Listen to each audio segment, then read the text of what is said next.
Hey guys, तो कैसे हैं आप लोग? चल रही है पढ़ाई? मेरी भी चल रही है। इसके अलावा हमारा वीडियोस का जो ये सीरीज़ है वो भी चल रहा है।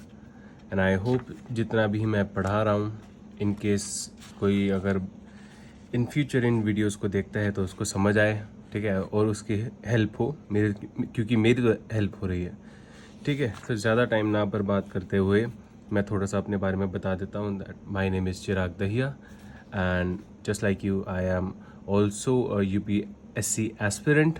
एंड फिलहाल हम पॉलिटी पढ़ रहे हैं और मैं पढ़ा इसलिए रहा हूँ सो दैट मेरा जो सब्जेक्ट मैटर है, पॉलिटी हो गया, ज्योग्राफी हो गया, या इकोनॉमिक्स हो गया, या दूसरे सब्जेक्ट्स भी हो गए, उन सारी सब्जेक्ट्स की मैं ऐसे वीडियोस बनाऊंगा तो वो सब मेरा रिवीजन हो जाए, इसलिए मैं ये सब यहाँ पे पढ़ा रहा हूँ, ठीक है। तो हमने लास्ट टाइम पढ़ा था system of election to Lok Sabha, ठीक है। तो लोकसभा का हम सिस्टम ऑफ इलेक्शंस पढ़ रहे थे और समझ रहे थे। तो इसके अंदर क्या होता है, first pass the post system होता है। First pass the post system क्या है कि अगर इलेक्शन के लिए 5 लोग खड़े हुए हैं और उनमें से जिसको सबसे ज़्यादा वोट मिले, ठीक है, ऑल्दो ये रिप्रेजेंटेटिव इसको इलेक्शंस बोलते हैं, लेकिन ये एक्चुअल में रिप्रेजेंटेशन करता नहीं है मेजॉरिटी की या माइनॉरिटी की। ये एक particular section of that particular territory की रिप्रेजेंटेशन करता है। बट अगर वो मेजॉरिटी है तो अच्छी बात है, अगर वो माइनॉरिटी भी है तो वो तब भी तुम्हारा रिप्रेजेंटेटिव बन के आगे आ सकता है, एमपी और एमएलए, ठीक है। तो टेरिटोरियल कॉन्स्टिट्यूएंसी हमने समझ ली थी क्या होती है, ठीक है। और एक टेरिटोरियल कॉन्स्टिट्यूएंसी बनती कैसे है, ठीक है। और क्या कहते हैं, हाँ, नंबर ऑफ जो एमपीज या एमएलएज हैं वो कैसे क्या क्या कहते हैं, सिलेक्ट करते हैं, ठीक है, फाइनल करते हैं कि भी एक स्टेट से कितने एमपीज उठेंगे फॉर लोकसभा, ठीक है, या legislative assembly at the state level अगर हो गया तो वहाँ से कितने एमएलए आएंगे। और अगर स्टेट को हम डिवाइड कर रहे हैं इन डिफरेंट टेरिटोरियल कॉन्स्टिट्यूएंसीज, तो वो जो कॉन्स्टिट्यूएंसीज हैं, ठीक है, वो उनका क्या नंबर होगा, ठीक है। तो ये सब कुछ, और वो पॉपुलेशन की बेसिस पे होता है। मैं पिछली 2 वीडियोस में समझा चुका हूँ तो इसमें नहीं समझाऊंगा, ठीक है। एंड ये हमने पढ़ा और समझा था कि आफ्टर ईच सेंसस ये जो हमारा नंबर ऑफ कॉन्स्टिट्यूएंसीज हैं and number of the representatives हैं वो हर सेंसस के बाद चेंज होता आ रहा था टिल 1971। 1971 में हमने उसको फ्रीज कर दिया for 25 years and after 25 years हमने उसको फिर से 2001 पे फ्रीज कर दिया, ठीक है।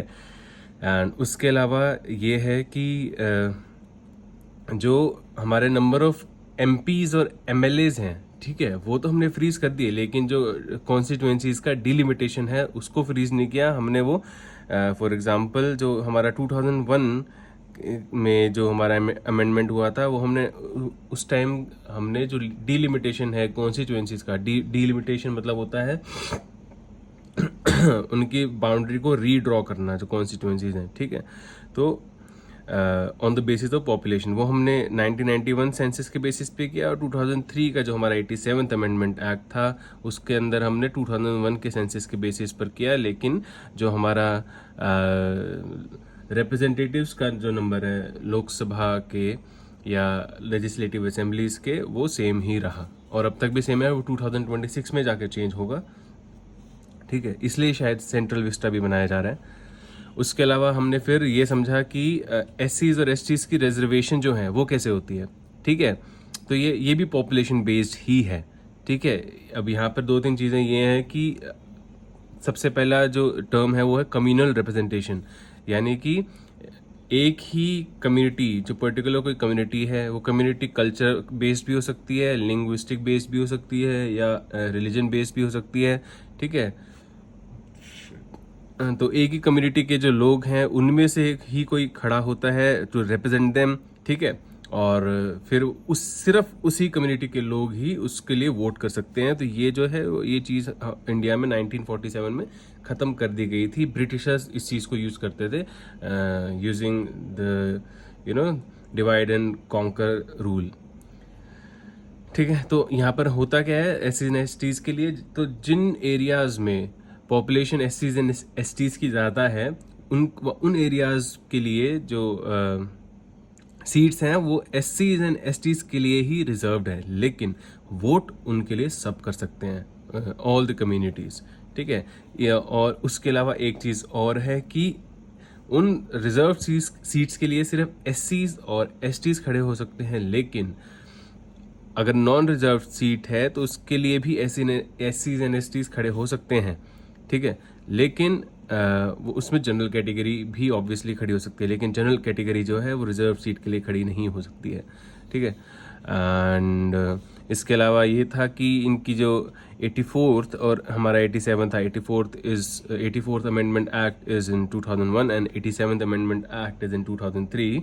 What they are saying is provided, let's say 84th Amendment Act of 2001 provided for refixing of reserved seats on the basis of population figures of 1991 census. हाँ, तो यही चीज़ है, ठीक है। और फिर यहाँ पर बोल देंगे कि रीफिक्सिंग of the reserve seats for SC and STs on the basis of 2001 census, ठीक है, not 1991 census in 87th amendment act of 2003, ठीक है। फिर उसके बाद हमने देखा first pass the post system, ठीक है। तो इसके अंदर क्या है कि ये मैंने बता दिया कि क्या होता है। अब ये रिप्रेजेंटेटिव क्यों नहीं है, ये मैंने लास्ट वीडियो में समझाया था, तो आप वहाँ पर जाकर देखना, ठीक है। उसके अलावा हमने देखा था कि how it compares to the proportional representation system, and दोनों की क्या खामी है और क्या इसके अंदर दोनों का एडवांटेजेस हैं, ठीक है। उसके अलावा हमने देखा था कि duration of the two houses. So the Rajya Sabha is called the the continuing chamber और द परमानेंट बॉडी और द परमानेंट हाउस, ठीक है। Whereas the Lok Sabha is not a permanent house, it after every 5 years it dissolves. और इसके अलावा हमने ये समझा था कि राज्यसभा के after every 2 years 1/3 of the members get retired. They are eligible for reappointment and re-election or re-nomination, not reappointment, ठीक है, re-election and re-nomination. एंड जो 1952 में राज्यसभा जो है वो सबसे पहले इरेक्ट की गई थी, राज्यसभा की जो बॉडी है। एंड वहाँ पर जब for the first 2 years, after the first 2 years जब राज्यसभा के जो मेंबर्स हैं उनको हमें रिटायर करना था, तो हमने लॉटरी सिस्टम से किया था, रैंडमली, ठीक है। और तो बेसिकली राज्यसभा का तो जो टेन्योर है वो तो कॉन्टिन्यूइंग है, नेवर एंडिंग है, ठीक है। लेकिन राज्यसभा के मेंबर्स का जो टेन्योर है वो फिर भी 6 years होता है, ठीक है। पर राज्यसभा कभी भी डिसॉल्व नहीं होती है। ऑलराइट, वेट, या एंड लोकसभा है उसमें तो है ही, हर 5 साल बाद जनरल इलेक्शंस होते हैं, और इलेक्शंस के बाद गवर्नमेंट फॉर्म होती है और उनका टेन्योर 5 years होता है, ठीक है। For the term Lok Sabha can be extended during the period of national emergency, ठीक है। तो अगर नेशनल इमरजेंसी डिक्लेयर कर दी गई है तो आफ्टर एवरी 1 year, ठीक है, मतलब अगर 5 साल हो चुके हैं और उसके बाद अगर सेम लोकसभा को एक्सटेंड करना पड़ रहा है तो वो टिल परपेचुइटी, मतलब for infinite number of years वो एक साल करके अपना जो एक्सटेंड सेशन है, ठीक है, इन द पार्लियामेंट, उसको एक्सटेंड कर सकते हैं। However this extension can not continue beyond a period of 6 months after the emergency has cease to operate. Emergency खत्म हो गई है, उसके 6 महीने बाद तक जो है ही जो लोकसभा है के जो मेंबर्स हैं वो मेंबर रहेंगे, उसके बाद उनको हटना पड़ेगा और फ्रेश इलेक्शंस होने पड़ेंगे। ऑलराइट, अब हम पढ़ते हैं मेंबरशिप ऑफ पार्लियामेंट, ठीक है, कि कौन एलिजिबल है एक पार्लियामेंट का मेंबर बनने के लिए। तो सबसे बेसिक जो इसकी वो होगी, कंडीशन होगी, वो तो ये होगा कि तुम्हें होना पड़ेगा सिटीजन, ठीक है। The constitution lays down the following qualification for a person, ठीक है, to be chosen as member of the parliament. तो क्या क्वालिफिकेशंस हैं, ठीक है। तो ये राज्यसभा के लिए, लोकसभा के लिए अलग अलग हैं और थोड़ी कुछ सेम भी हैं, तो वो देखते हैं। He must be a citizen of India. Second, he must make and subscribe to an oath or affirmation before the person authorized by the election commission for this purpose. In his oath or affirmation, he swears to bear faith true faith and allegiance to the Constitution of India and to uphold the sovereignty and integrity of India. ठीक है, तो सबसे पहले है कि उनको citizen होना चाहिए, सेकंड है कि उनको एक ओथ लेनी है, जो वो ओथ जो है उनको सब्सक्राइब कौन कराएगा, इलेक्शन कमीशन किसी को ऑथराइज करेगा वो उनको ओथ सब्सक्राइब कराने के लिए, और उसका ओथ का कंटेंट क्या है कि they will bear true faith and allegiance to the constitution of India. ठीक है, तो नॉर्मली क्या होता है कि ये जो ट्रू फेथ एंड एलिजेंस है, ये जैसे फॉर एग्जांपल यूके है तो वो क्राउन को करते हैं. ठीक है, I will bear true faith and my allegiance to the crown, to the king. Alright, but India में the crown is not supreme, the constitution is supreme. Although in UK also although constitution is not supreme there, their parliament is supreme there. Okay, and the second content of this oath is that कि they will uphold the sovereignty and integrity of India. ठीक है, third point क्या है, he must not be less than 30 years of age. ठीक है, in case of राज्य सभा. ठीक है, and not less than 25 years of age in case of लोक सभा. तो लोकसभा में तुम्हें एलिजिबल होने के लिए 25 साल का होना पड़ेगा और राज्यसभा में तुम्हें एलिजिबल होने के लिए 30 साल का होना पड़ेगा. Fourth point, he must possess other qualifications prescribed by the parliament. ठीक है, हाँ, तो ये चार चीज़ें होगी. अब पार्लियामेंट कुछ रूल्स एंड रेगुलेशंस हैं वो प्रेस्क्राइब करता है. ठीक है, अब वो जो रूल्स एंड रेगुलेशंस हैं वो कहाँ पर है, हमारे रिप्रेजेंटेशन ऑफ पीपल एक्ट में, जो कि है 1950 एंड 1951. ठीक है, 1951 में ज़्यादा है और एक्चुअली 1951 में ही है, but there are two acts, you must know that. एक रिप्रेजेंटेशन ऑफ पीपल एक्ट 1950, एक representation of people act 1951. Okay, तो पार्लियामेंट ने क्या क्वालिफिकेशन प्रेस्क्राइब किए हैं वो हम देखते हैं. The parliament has lead down the following additional qualifications in representation of people act 1951. he must, मतलब जो भी एलिजिबल होना चाहते हैं. ठीक है, he must be registered as an elector for a parliamentary constituency.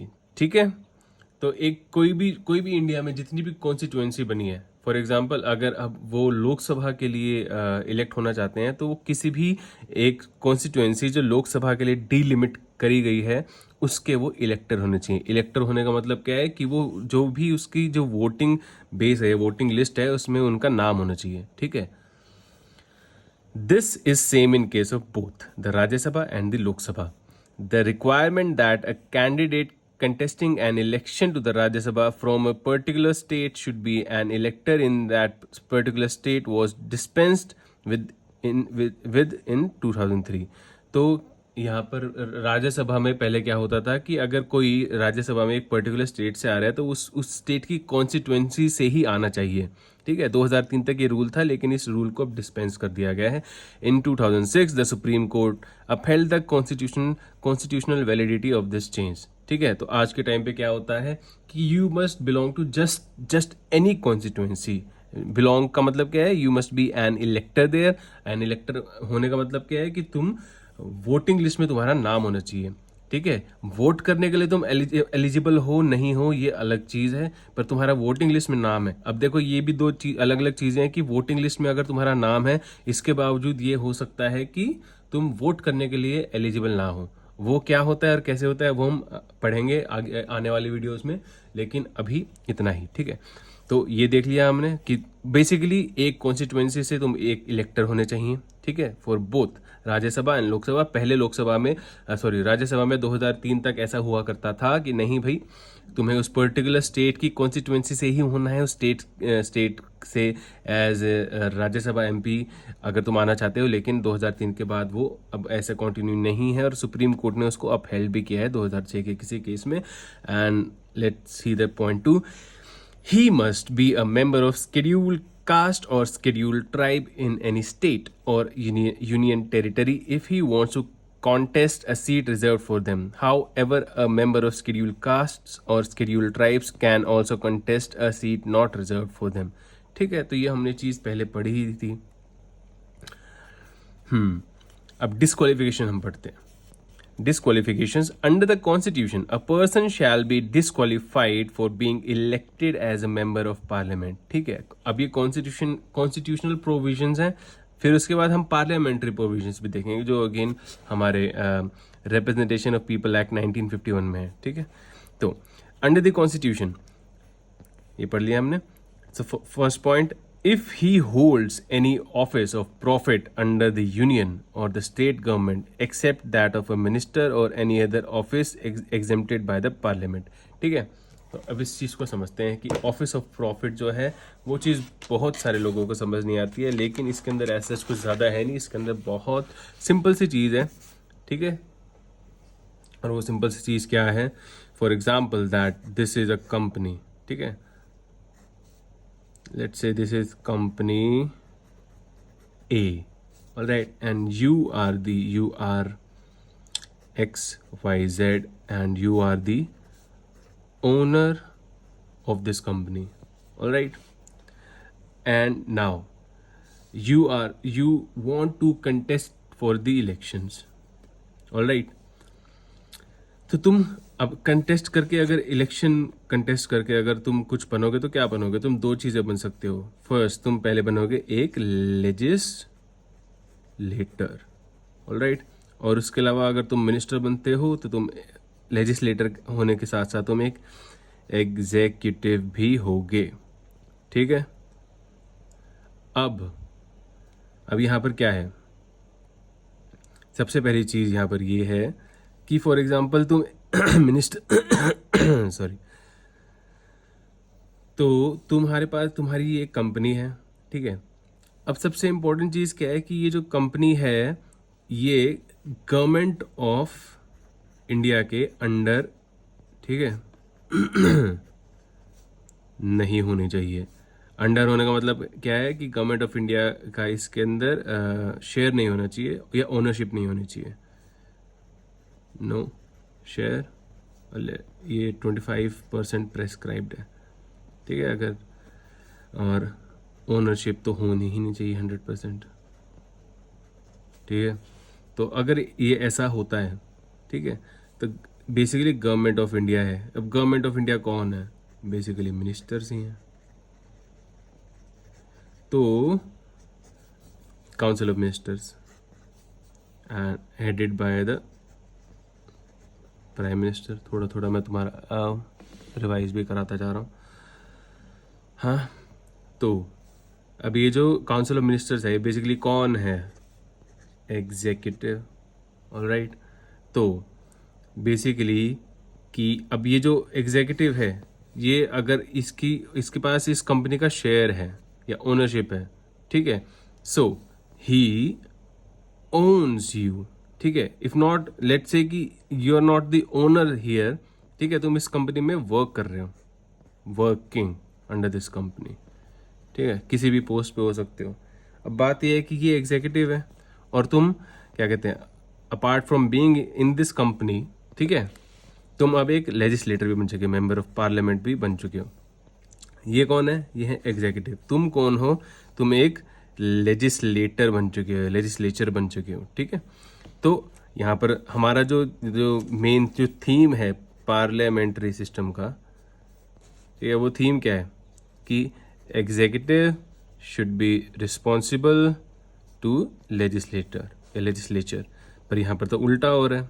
ठीक है, क्योंकि जो एग्जीक्यूटिव है वो ओन कर रहा है किसको? लेजिस्लेटर को. तो ये अलाउड नहीं है. So this is called as office of profit. ठीक है, the executive can influence you. For example कि एक पर्टिकुलर बिल है, ठीक है, उसको पास कराना है. अब ये तुम्हारा ओनर है इस कंपनी का. ठीक है, अब तुम्हें यहाँ से बहुत सारा रेवेन्यू आता है. अब ये ओनर है तो ये तुम्हें बोल सकता है कि भाई मैं अब ऑब्वियसली कंपनी का कोई भी ओनर है, अगर वो तुम्हें कोई भी डायरेक्शन देगा तो तुम्हें उसको फॉलो करना पड़ेगा because you are working under them. ठीक है, तो एग्जीक्यूटिव लेजिस्लेटर को बता रहा है कि भाई ऐसे करो या ऐसे नहीं करो, which can not happen in a parliamentary system of government. ठीक है। और बिल की हमने बात की थी, तो अगर बिल है वो पास, वो एग्जीक्यूटिव है, ठीक है, गवर्नमेंट है, वो पर्टिकुलर बिल पास कराना चाहती है तो तुम्हें बोल सकती है कि इस बिल के लिए यस बोलो, अदरवाइज मैं तुम्हें कंपनी में डिमोट कर दूंगी, या anything can happen like that. So this is called as the office of profit and this is not allowed. Alright, this is a measure of disqualification in the constitution. So that is what has been prescribed in the constitution as a disqualification. Okay, so अब number 2 देखते हैं। If he is of unsound mind and stands so declared by a court, ठीक है, unsound mind मतलब simple भाषा में कि भाई वो पागल है। मतलब पागल क्या है, मतलब कि भाई he is not able to do, for example हो सकता है उनको कोई डिजीज हो गई हो सकता है उनको किसी कुत्ते ने काट लिया और उनको रेबीज हो गया हो, ठीक है, anything like that can happen. And you no, और ये चीज़ ऐसे नहीं कि कोई भी किसी के ऊपर एलिगेशन लगा देगा कि भाई ये he is of unsound mind तो इसको हटा दो, डिस्क्वालीफाई कर दो। ये it has to be proven और you know declared in a court by a जज, ठीक है। थर्ड पॉइंट क्या है, if he is an undischarged insolvent, यानी कि भाई सिंपल सी भाषा में उसने बोल दिया है कि मैं बैंकरप्ट हूँ, मेरे पास पैसे नहीं है। और बैंकरप्ट होने का मतलब क्या है कि उसने बैंक से पैसे लिए हैं और वो पैसे वो वापस नहीं दे सकता है, ठीक है। तो उसने अपने आप को निल डिक्लेयर कर दिया है। अगर कोई ऐसा इंसान है और फिर भी वो क्या कहते हैं, इलेक्शंस में खड़ा होना चाहता है, so he can not because he is not qualified. Now the fourth point, if he is not a citizen of India or has voluntarily acquired the citizenship of a foreign state or is under any acknowledgement or of allegiance to a foreign state, ठीक है। तो ये तो simple सी बात है, हमने यहाँ पर भी देखा उसको सिटीजन ऑफ इंडिया होना पड़ेगा। तो ये यहाँ पर ये इन्होंने बोल दिया है कि भाई अगर सिटीजन ऑफ इंडिया नहीं है, ठीक है, या उसने दूसरे कंट्री की सिटीजनशिप एक्वायर कर लिया, बट इसका जो थर्ड पॉइंट है, सेक्शन है, वो क्या बोलता है कि मान लो सिटीजन ऑफ इंडिया भी है, ठीक है, उसके अलावा अगर वो under any acknowledgement of allegiance to a foreign state है तो भी वो डिस्क्वालीफाई हो जाएगा, ठीक है।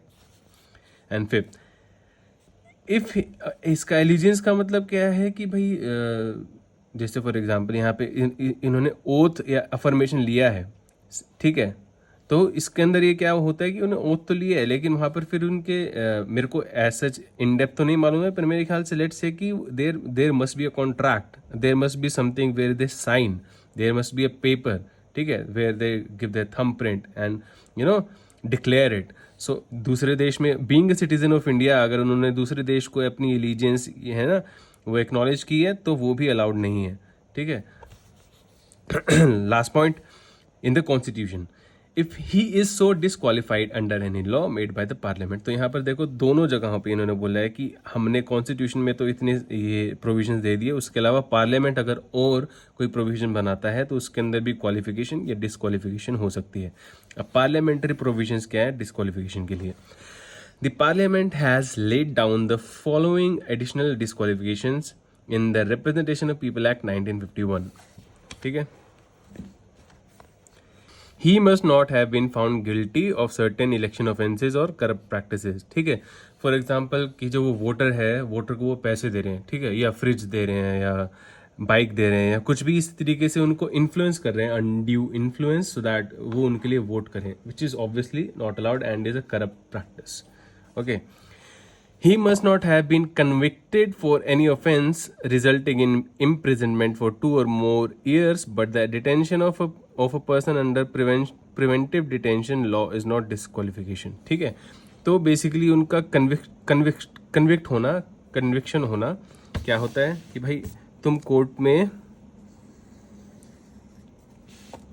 एक केस लड़ रहे हो, ठीक है, और लेट्स से कि वो केस है कि तुमने किसी के 2 करोड़ रुपए लिए थे और वापस नहीं दिए, ठीक है, सिविल केस के अंडर आ जाएगा। इन्होंने क्रिमिनल के लिए बोला है, ठीक है, तो ये सिविल केस के अंदर आ जाएगा। लेकिन लेट्स से कि इसके अंदर मैं रैंडमली बोल रहा हूँ, लेट्स से इसके अंदर तुम्हें 3 साल की सज़ा मिल गई है, ठीक है। तो इन्होंने क्या बोला है, he must not have been convicted for any offense resulting in imprisonment for 2 or more years. ठीक है, तो 2 साल से ज़्यादा की अगर सज़ा मिली है, ठीक है, तो अब ये केस जो है ये इन्होंने लड़ा और उसके बाद इनको यहाँ पर ये डिक्लेयर हो गया कि भाई he is the one, he is actually was not giving. After having 5 crore rupees in his bank account, he still was not giving 2 crore rupees to the particular person. तो जब उनके पास बैंक अकाउंट में 5 crore rupees हैं, वो still जो 2 करोड़ जो हैं वो पैसे वापस नहीं कर रहे हैं, तो बेसिकली वो क्या है, उनको जज ने मुजरिम, ठीक है, मुजरिम करार कर दिया है and he has been declared a convict. Alright, और उनका कॉन्विक्शन हो चुका है. और जब उनका कॉन्विक्शन हो चुका है उसके बाद सेंटेंसिंग जो होती है वो अलग होती है. ठीक है, तो उनको सेंटेंस भी दिया गया है. और सेंटेंसिंग क्या है कि उनकी 3 इयर्स है, फॉर एग्जांपल 5 इयर्स भी हो सकती है, लेकिन मतलब I don't know, may be इसके लिए कुछ कम होती होगी इस ऑफेंस के लिए, और मे बी इस पर्टिकुलर ऑफेंस के लिए सिर्फ एक फाइन होता होगा. बट हम यहाँ पर जस्ट एक एग्जाम्पल ले रहे हैं कि वो कन्विक्ट हुए हैं, उनको कन्विक्शन हुआ है एंड उनको एक इम्प्रिजनमेंट का सेंटेंस दिया गया है फॉर 2 और मोर ईयर्स. तो वो फिर डिस्क्वालीफाई हो जाते हैं for being parliamentarian. Not being a parliamentarian, actually elections के लिए खड़े होने के लिए वो डिस्क्वालीफाई हो जाते हैं. ठीक है, लेकिन प्रिवेंटिव डिटेंशन जो आर्टिकल 22 के अंडर आती है, जब हम फंडामेंटल राइट्स पढ़ेंगे तब समझेंगे कि प्रिवेंटिव डिटेंशन क्या होता है. तो उसके अंदर अगर वो क्या कहते हैं, उनका डिटेंशन हो रखा है तो वो डिस्क्वालिफिकेशन नहीं होती उनकी. ठीक है, तो ये होता क्या है, इस सिंपल भाषा में बस इतना बता देता हूँ कि कोई अगर किसी को हमने डिटेंशन कर रखा है अगर किसी का, इन द नेम ऑफ कि वो फ्यूचर में कोई क्राइम है वो कमिट करेंगे, अभी तक उन्होंने किया नहीं है, लेकिन फ्यूचर में वो क्राइम जो है कमिट ना करें. ठीक है, इसके लिए उनको वो क्राइम को प्रिवेंट करने के लिए हमने उनको डिटेंशन कर दिया उनका. ठीक है, तो उसको कहते हैं प्रिवेंटिव डिटेंशन. ठीक है, नाउ द थर्ड पॉइंट. तो फर्स्ट पॉइंट हमने देखा कि उनका करप्ट प्रैक्टिसेज या इलेक्शन ऑफेंसेस के लिए उनको फाउंड गिल्टी नहीं होना चाहिए by the court obviously, and उनका इम्प्रिजनमेंट नहीं होना चाहिए. लेकिन अगर वो प्रिवेंटिव डिटेंशन के अंडर है, ठीक है, तो उनको डिस्क्वालिफिकेशन नहीं हो सकता. Third point, he must not have failed to lodge an account of his election expenses within the time. ठीक है, तो ये इलेक्शन एक्सपेंसेस होते हैं, ये हर एक जो खड़ा होता है रिप्रेजेंटेटिव, वो अपने इलेक्शन एक्सपेंसेज के कैंपेनिंग में उनके कितने पैसे लगे वो सारा कुछ वो लॉज करते हैं टू द इलेक्शन कमीशन. तो वो अगर वो इसके लिए एक पर्टिकुलर टाइम दिया जाता है, अगर वो नहीं करते ऐसा in time, with in time, तो उनको डिस्क्वालीफाई कर दिया जाएगा. Fourth point, he must not have any interest in government contracts, works और सर्विसेज. तो ये चीज़ फिर से ऑफिस ऑफ प्रॉफिट में ही आ जाती है कि वो कॉन्ट्रैक्ट भी नहीं ले सकते. ठीक है, गवर्नमेंट से, क्योंकि अगर वो गवर्नमेंट से कॉन्ट्रैक्ट लेंगे तो now government can influence them. He being a legislator, a government can snatch away the contract or maybe just influence them in any way. Maybe being like contract अगर 30 करोड़ का है तो दिल से कि we'll give you 35 crores. ठीक है. Fifth point, he must not be a director or managing agent nor hold any office of profit in a corporation in which the government has at least 25% share. ठीक है, 25% share से अगर government का किसी उसमें ज़्यादा है, कंपनी में शेयर ज़्यादा है, तो उसके अंदर वो डायरेक्टर नहीं होनी चाहिए, मैनेजिंग एजेंट नहीं होनी चाहिए, बेसिकली उनका ऑफिस ऑफ प्रॉफिट होना ही नहीं चाहिए किसी कॉरपोरेशन में जिसमें गवर्नमेंट का 25% जो शेयर है वो ज़्यादा है. उसके अलावा हमने यहाँ पर एक लास्ट चीज़ और पढ़ी थी कि except that of a minister और any other office exempted by the parliament. So there are offices, all right, which are exempted by the parliament. It's not like कि जो office of profit है वो हर एक कंपनी के लिए apply होता है. There are certain companies or offices which are exempted by the parliament. अगर तुम मिनिस्टर हो या लेजिस्लेटर हो और तुम उस ऑफिस में काम करते हो तो it is exempted by the parliament. 6th point, He must not have been dismissed from the government service for corruption or disloyalty to the state. तो ये बहुत सिंपल सा पॉइंट है कि उनको डिसमिस नहीं किया जाना चाहिए करप्शन के चार्जेस से या डिसलॉयल्टी के चार्जेस से. He must not have been convicted for promoting enmity between different groups or for the offense of bribery. ठीक है कि उनको कन्विक्शन नहीं होना चाहिए. ठीक है, यहाँ पर तो कन्विक्शन है, लेकिन उसके अंदर है कन्विक्शन का जो रीज़न है वो कुछ भी हो सकता है, जिसके अंदर उनको 2 साल की सज़ा नहीं मिलनी चाहिए. फॉर एग्जांपल 1 साल की सज़ा मिली है तो वो फिर भी कॉन्टेस्ट कर सकते हैं इलेक्शन. लेकिन यहाँ पर क्या बोल रहे हैं स्पेसिफिकली कि उनको डिफरेंट ग्रुप्स के बीच में भड़क नहीं करवानी चाहिए. एनमिटी मतलब क्या होता है, दुश्मनी. ठीक है, तो he must not have been convicted for promoting दुश्मनी बिटवीन डिफरेंट हॉस्टैलिटी. ठीक है, sorry not hostility, hostility between different groups. और फॉर ऑफेंस, अब ये दूसरा है कन्विक्शन के लिए, for the offence of bribery. ठीक है, तो बेसिकली घूस लिए जाने के लिए उनको कन्विक्शन नहीं होनी चाहिए. अब कन्विक्शन होना और अंडर ट्रायल होना दोनों में फ़र्क है. ठीक है, अगर उनको वो अंडर ट्रायल है, उनका कन्विक्शन नहीं हुआ है, उनको ये जज ने नहीं बोला है कि this is the final verdict that yes तुमने ब्राइब ली थी, अभी तक जो केस है वो चल रहा है, तब तक they can contest for the election. Alright. 8th point, he must not have been punished for preaching and practicing social crimes such as untouchability, dowry और सती. तो अगर वो इसको अनटचेबिलिटी को या डावरी को या सती को वो क्या कहते हैं प्रमोट कर रहे हैं, तो उसके लिए अगर उनको पनिशमेंट मिली है किसी भी तरीके की, अगर ऐसा कुछ उनके रिकॉर्ड्स में है, तो भाई वो कंटेस्ट नहीं कर सकते elections. On the question whether a member is subject to any of the above disqualifications, the president's decision is final. तो ये disqualifications हैं. ठीक है, अगर कोई मेंबर है जो जिसको डिस्क्वालीफाई किया जा रहा है, उसका डिसीजन जो होगा वो फाइनल डिसीजन किसका होगा, प्रेसिडेंट का. ठीक है, how ever he should obtain the opinion of the election commission and act accordingly. He who the president, तो वो जो प्रेसिडेंट हैं, इन discharging his decision for disqualification of member of the parliament or someone who wants to get elected, उसके अंदर उनको election commission जो कि basically chief election commissioner हैं और फिर उसके उनके अलावा जो दूसरे 2 इलेक्शन कमिश्नर हैं, उनकी ओपिनियन उनको लेनी है प्रेसिडेंट को. ठीक है, और and he should then act accordingly. Now disqualification on ground of defection. ठीक है, अब डिफेक्शन क्या होता है ये हम देखें ज़रा. कहाँ तक पढ़ सकते हैं आज. मेरे ख्याल से हम डिफेक्शन तक ही पढ़ पाएंगे आज. उसके बाद वेकेटिंग ऑफ सीट्स हम नेक्स्ट अपने वीडियो में पढ़ेंगे. ठीक है, तो डिफेक्शन सिंपल भाषा में होता है कि तुम एक पार्टी को बिलोंग करते हो. ठीक है, तुमने जो इलेक्शन है वो कॉन्टेस्ट किया और तुम जीत गए, और जीतने के बाद तुमने जिस पार्टी के नाम से तुमने इलेक्शन जो है कॉन्टेस्ट किया था उसको छोड़ के तुमने दूसरी पार्टी ज्वाइन कर ली, या तुमने दूसरी पार्टी भी ज्वाइन नहीं की, तुमने बस वो पार्टी छोड़ दी. ठीक है, तो that is also included in defection and that is an offence, and उसके बेसिस पे तुम्हारा डिस्क्वालिफिकेशन हो सकता है. तो कैसे होता है देखते हैं.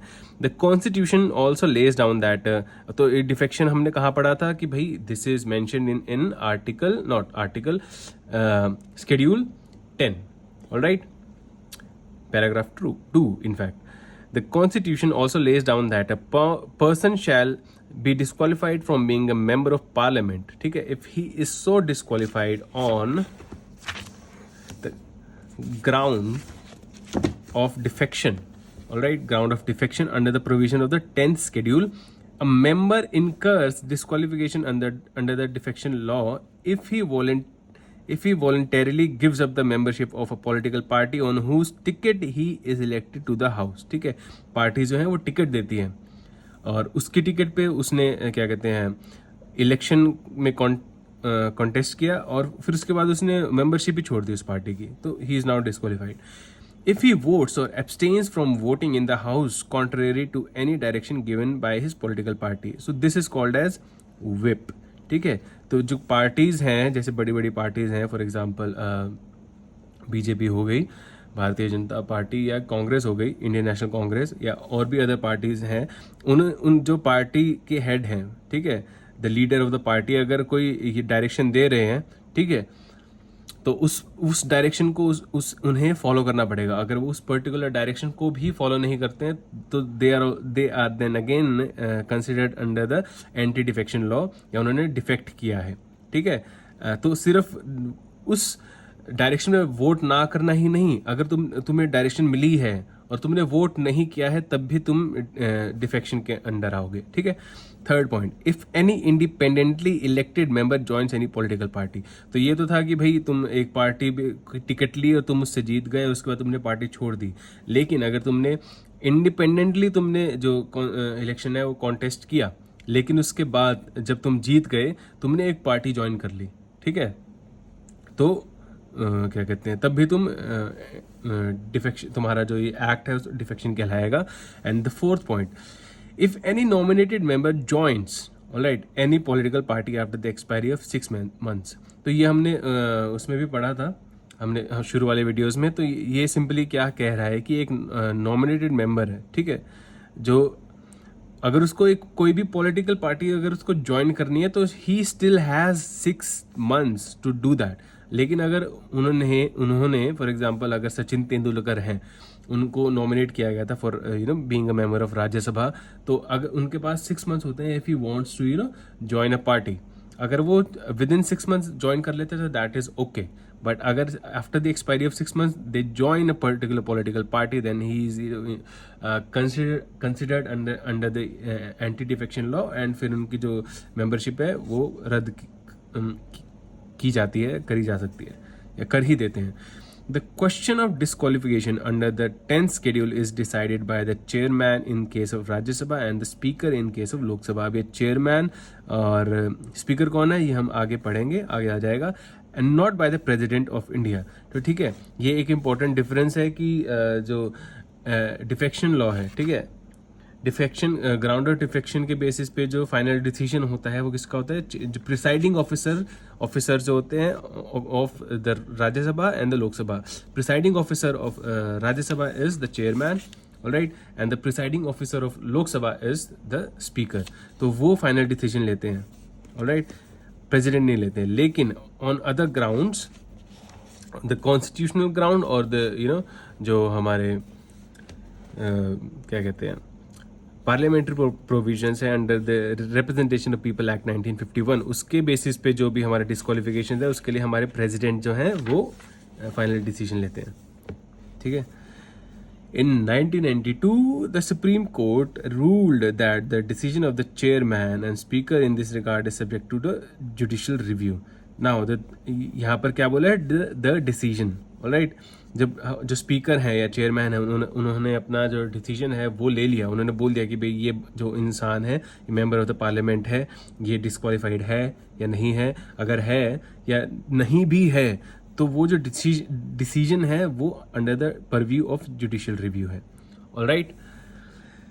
हाँ, सो आज के लिए हम इतना ही रखते हैं।